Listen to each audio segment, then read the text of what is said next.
Hi. Hey, dear lady. All the geeks are here. There we go. Well, it's okay. I'm one of them. Working with digital there. So, what is it like to be the queen of the Amazons, Virginia? It's fantastic, and I feel very powerful indeed. Were you a fan of Wonder Woman growing up? Yeah, I liked her plane. and but when it became the TV show, I was kind of by that age. I was realizing that I couldn't wear that outfit. And but I sort of liked this. I liked this script. I liked that I got to be the queen, and I liked sort of the story of her motherhood and needing to let go of her daughter a little bit. I thought that was a good lesson. Trying to learn that lesson in my real life with my 14-year-old. Not doing it very. I'm so Hippolyta with my son. It's really bad. Have a good one. He's on strike right now. Oh, he is? Yeah. Is he a comic book buff? What? He is a comic book buff, though, right? Yeah, he is. Yeah, he likes the DC comics, and he's a gamer. He's into all of that stuff. How does this compare to 14. Yeah, true. How does this compare to doing roulette on Justice League? Oh, let's pull that one out of that. Well, I like doing all of it. I think what was fun about this one is that it was feature length, so my character had a whole story, an arc, if you will, and it so it took a lot longer. I wasn't just in and out in a couple hours, which most of those you're doing short and sweet. But this was nice because I really got to work on the character and got to be sort of in on the whole project. I really enjoyed that. Did you base it on anybody? I really based it on me because it really is sort of the struggle that I'm in right now with having a 14-year-old and learning from him. I mean, I think you must do that when you have a teenager. You have to learn from them. It's not all about what you're teaching, and the rules that you're imposing and laying down. It's like you really have to step back and let them make their own mistakes and let them have their own adventures and be willing to let them go out into the world. And so it's strange that whenever I work, since the very beginning, whatever job I'm doing seems to mirror my own life in the weird way. It's some aspect of it will mirror my life. So Princess Arula and Dune, way back when. Well, yeah, because it was, I was going into, I was going into another world. Yeah. She was in another world, and learning to speak a different language in a way. So it was very much the same as, preparing to go to battle and following my father, not really sure if that was right. All of that stuff was so much like my own life. No, did you get from that, or are you getting now because you're getting involved in all the comic books and the animation? You're getting sort of a geeky fan base. You're getting a lot. How many conventions? I've always had a geeky fan base. Okay, good. I love my geeky fan base. I mean, I did Candyman. Let's not forget. Oh so, yeah. And Dune from the very get-go, I had the geeky fan base. So I love them very, very much. Since you mentioned the D word, do you want to give us a David Lynch Dune story? Which aspect? Like, what comes to mind when you think about Dune?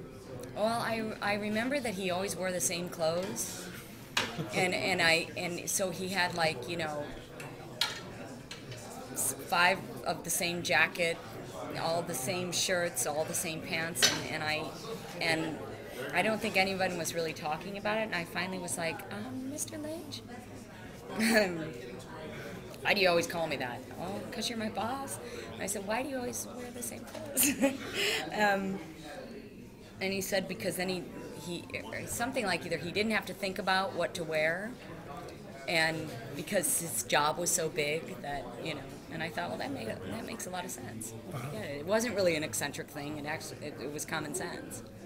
And I remember not having to do very much on that movie. It was a great first job to have because after the big monologue, I was really pretty much a glorified extra, and I got to watch this enormous movie come to life, and I got to watch Sting running around with not very many clothes on, and that was kind of a dream come true right there. So I know in Justice League they do their voice recording usually in groups. Did they do the same thing here? No, this one I was all on my own. I think maybe it's the sound quality. I don't know. It could have been my schedule. I don't remember, but I prefer when we get to all record together. Was it hard being on yourself? I mean, if you're used to shooting live action. Well, it was probably a good time saver because it was the length of the script. Because it was a feature-length script, it was easier for me to just record all of my stuff back to back. But you'd have to ask them why it was that way. I'm not sure. How fun was it playing Silver Sable in Spider-Man? Oh, that was great. Because Spider-Man was my favorite superhero. Was he really? Yeah. Tell us more. So for me to be in it was really a thrill, and I got to be evil, and I loved the way that she was drawn. I thought she was so beautiful, and she was so intriguing. It was such a great character that I was hoping she would come back and like be his nemesis, but maybe she still will. You beat him up pretty badly. Yeah, I thought it was pretty good. I held my own. Yeah, you did. It was a good episode. Is that the answer Thank to you. Marvel versus DC for you? Do you prefer Marvel or DC? No, definitely not. No. And I mean that in all honesty. I just, I have certain characters that I love, and I've worked on both sides. Do you think it's now more prestigious to work on a project that's about comic books now? I mean, now you have studios taking it more seriously, putting more budgets behind it. I mean, now when you say like, compared to like 10, 15 years ago, now when you can say, I'm part of like this Wonder Woman project, are people taking more notice of that? Yeah, I think it's Revenge of the Geeks, really. I think it's like they're really realizing that these are epic stories. They're great characters, and they're iconic figures. And so they're stories that both kids can love and grown-ups can love at the same time. And I think that this would be a great movie to take into live action and have Carrie and I play our same character. Wouldn't that be cool? I think it would be great. I'm going to campaign for that. And I would love to see more fantasy come to the screen. Because there's great moral tales in all of these stories. And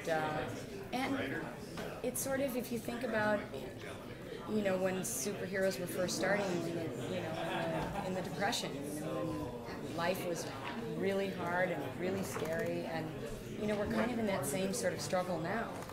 And so a bit more fantasy and a few more superheroes can only do us good. How do you approach a voice role differently than an in-person acting role? That's a good question because it's a very, very different way to work. It's not, and I've been doing it for 15 years now, and so if you're doing something like this where it's not just your dialogue, but there's also a lot of screaming and grunting and fight noises and there's a lot of action noises that you're adding, and so if you don't... You're half the Foley artist as it goes, too. Yeah, you are the Foley as well. That's a really good way of... And so you have to spend, a good deal of time in the morning really warming up your voice and getting yourself prepared for the day's work, just as though on camera you would go to the gym in the morning or do yoga in the morning to prepare your body for a long day of shooting. And this... and I think that's what a lot of actors don't realize is that when you get in there, you can't be moving around, and if you're doing a fight, you can't be doing something. You have to remain still because you're working on only on a mic. Right. So it's a fun skill to learn, but it takes a long time to learn how to do it properly. Yeah. And you have to make sure that you don't lose your voice by the end of the day. But fortunately, I am quite skilled in this arena. So. No, I'm just kidding. It was fun. It's a lot of fun. Most of all, it's a lot of fun.